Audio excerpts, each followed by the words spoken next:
The French Revolution wasn't just a political revolution where one government was replaced by another. The French Revolution was also a social revolution, and the largest social institution in France at the time was the Catholic Church. At the height of the revolution, revolutionaries attempted to replace the church with a new state religion, which was quite unlike anything else the world had ever seen before or since. Learn more about the cult of reason and the attempts of revolutionary France to create a new state religion that really wasn't a religion at all on this episode of Everything Everywhere Daily.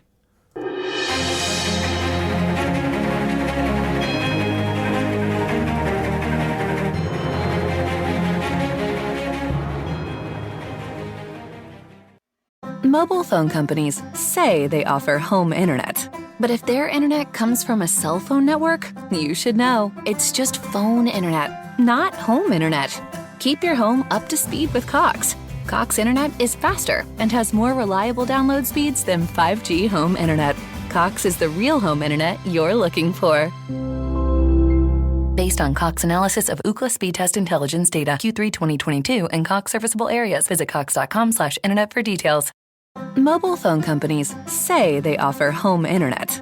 But if their internet comes from a cell phone network, you should know. It's just phone internet, not home internet. Keep your home up to speed with Cox. Cox internet is faster and has more reliable download speeds than 5G home internet. Cox is the real home internet you're looking for. Based on Cox analysis of Ookla speed test intelligence data Q3 2022 and Cox serviceable areas, visit cox.com/internet for details. To understand how the cult of reason came about, it's necessary to understand the conditions in pre-revolutionary France. The French Revolution was a lot more than beheading Louis XVI and Marie Antoinette. The French Revolution was a revolution against the entire French system, which was known as the Ancien Regime.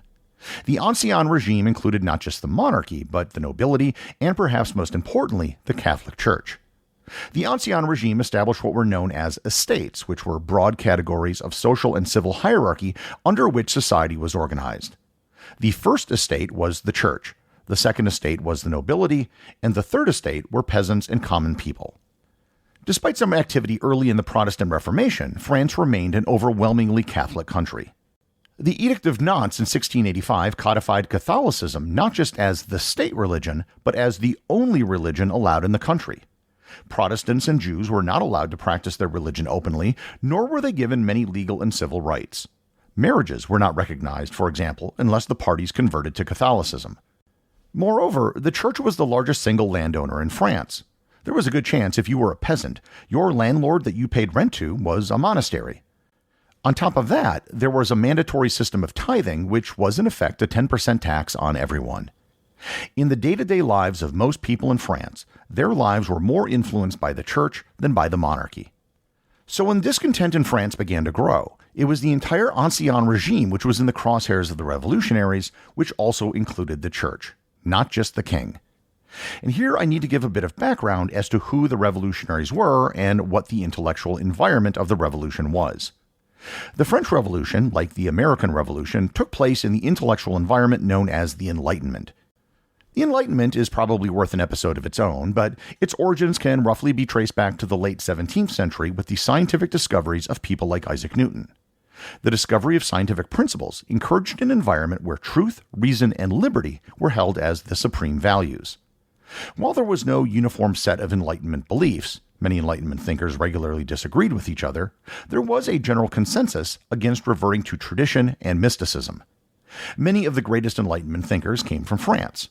Thinkers such as Jean-Jacques Rousseau and Voltaire were leaders in the growth of this school of thought. The French Revolution was, at its core, a revolution fueled by Enlightenment values. When things began to come to a head and the Ancien Regime began to institute reforms, many of those reforms had to do with religion. On August 4, 1789, the National Constituent Assembly, in just a few hours, managed to completely overhaul many of the laws governing France and the system of the three estates. One of these reforms eliminated mandatory tithes to the church. On August 26th, the National Constituent Assembly passed the landmark Declaration of the Rights of Man and of the Citizen. This was the French equivalent to the Declaration of Independence and the Bill of Rights. In it were two clauses which were relevant to this episode. Article 4 said, quote, "Liberty consists of doing anything which does not harm others. Thus, the exercise of the natural rights of each man has only those borders which assure other members of the society the enjoyment of the same rights. These borders can be determined only by the law." And Article 10, which said, quote, "No one may be disturbed for his opinions, even religious ones, provided that their manifestation does not trouble the public order established by the law." For most people listening to this, these seem like pretty reasonable proposals. You can practice your religion however you like, just so long as you don't harm anyone else. And this was very much in accordance with the principles of the Enlightenment.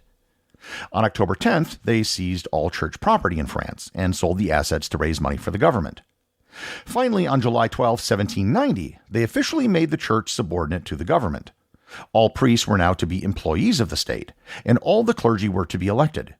And they also had to swear an oath of fealty to the state under penalty of deportation or death. Needless to say, the Pope didn't approve of this and did not allow priests to take the oath. All of these changes generally fall under the category of freedom of religion, although things like forcing priests to take an oath were a bit extreme. They removed having a state-sponsored church, removed the power of the church over the citizenry, and allowed everyone to practice religion as they saw fit. If this had been the end of the reforms, I would not be doing this episode. However, as the revolution continued, it became more and more radicalized. It wasn't just a matter of freedom of religion anymore and dismantling a state church. It became extremely anti-clerical. On September 2nd, 1792, over 200 priests were killed in a period of 5 days known as the September Massacre. And they were only a small part of the 1,200 to 1,600 people killed overall. It wasn't just a matter of freedom of religion at this point. There were now forces who were actively seeking to de-Christianize France. One of the major steps was the elimination of the Gregorian calendar, which I've addressed in a previous episode. The new calendar counted its years based on the French Revolution, not the birth of Christ, and changed the name of the days and the months and instituted a 10-day week. However, the thing which really went over the top and was truly radical was an attempt to supplant Christianity with a brand new state religion. This would not be another Christian Protestant church, the likes of which were established in other European countries. This would be a church which was fundamentally atheist, and it became known as the Cult of Reason. It's difficult to call an atheist movement a religion, and historians have been debating exactly how to categorize the Cult of Reason for over 200 years. The supporters of the Cult of Reason were primarily those from the radical exaggerators faction who were the followers of Jacques Ibert. It came to prominence in 1793 during the start of the Reign of Terror. The advocates for this new church included Antoine-François Moreau and Joseph Fouché. Many Catholic churches were converted to temples of reason. All of the Christian symbolism was either removed, destroyed, or covered up, and replaced with symbols representing liberty and philosophy. At Notre Dame in Paris, the altar was removed and replaced with an altar to liberty. In stone above the doors to the entrance were etched the words, "To Philosophy." There was no coherent dogma for this religion, if you want to call it a religion. Every temple of reason just sort of did their own thing. Joseph Fouché, who was one of the chief enforcers during the Reign of Terror, created his own Feast of Brutus on September 22nd, 1793, and it was pretty much the same as other Cult of Reason celebrations. But the biggest day for the Cult of Reason took place on 20 Brumaire in the year 2. And for those of you who are not fluent in the French Revolutionary calendar, that would be November 10th, 1793. It was a nationwide event called the Festival of Reason. Liturgies were held in converted temples of reason all over the country. At the Festival of Reason held in Notre Dame, an artificial mountain was built in the nave of the church. On top of the mountain was a Greek temple devoted to philosophy with the busts of great philosophers.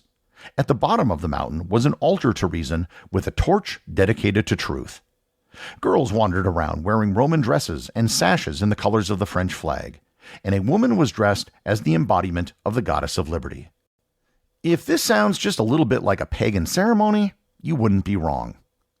The reaction to the Festival of Reason was swift and almost universally condemned. It was called licentious and lurid. Even Maximilien Robespierre, who was aligned with the radical factions, called the ceremonies ridiculous farces and began to separate himself from its most extreme members. The Festival of Reason actually backfired and emboldened anti-revolutionary forces. Robespierre particularly disliked the Cult of Reason. He was a deist. He didn't particularly believe in any religion, but he did believe that some sort of belief in God was necessary for a stable social order. By the spring of 1794, Robespierre, who had accumulated an enormous amount of power during the Reign of Terror, was at the peak of his influence. Jacques Ibert, Antoine-François Moreau, and other leaders of the cult of reason were executed in March, pretty much putting an end to it. Robespierre then ushered in his own replacement for the cult of reason, known as the cult of the Supreme Being.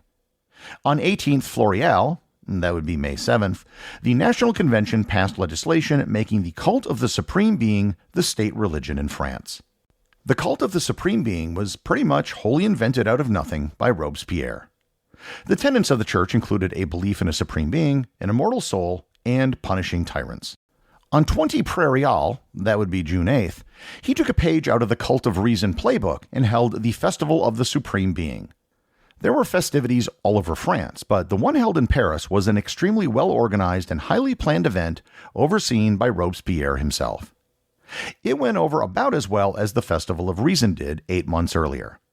Many people saw the festival as evidence that the revolutionary government had become the very thing that they had been fighting against. Within 6 weeks of the Festival of the Supreme Being, Robespierre had his own date with Madame la Guillotine.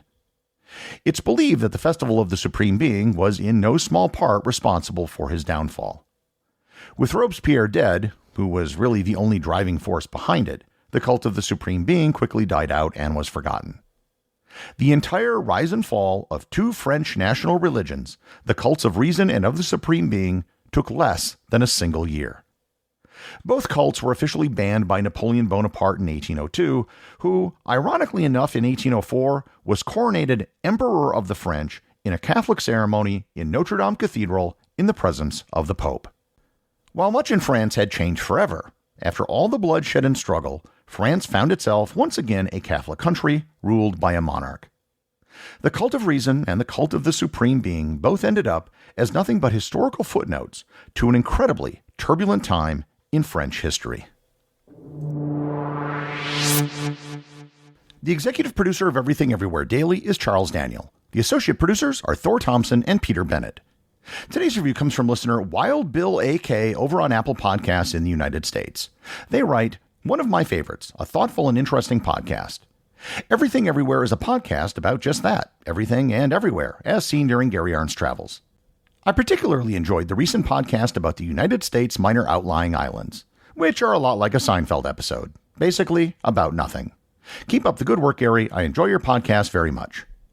Thanks, Wild Bill. Sometimes an episode about something can actually be about nothing, but other times an episode about nothing can be something. That, of course, means that something was in fact nothing and nothing was something. Remember, if you leave a review or send me a boostagram, you too can have it read on the show.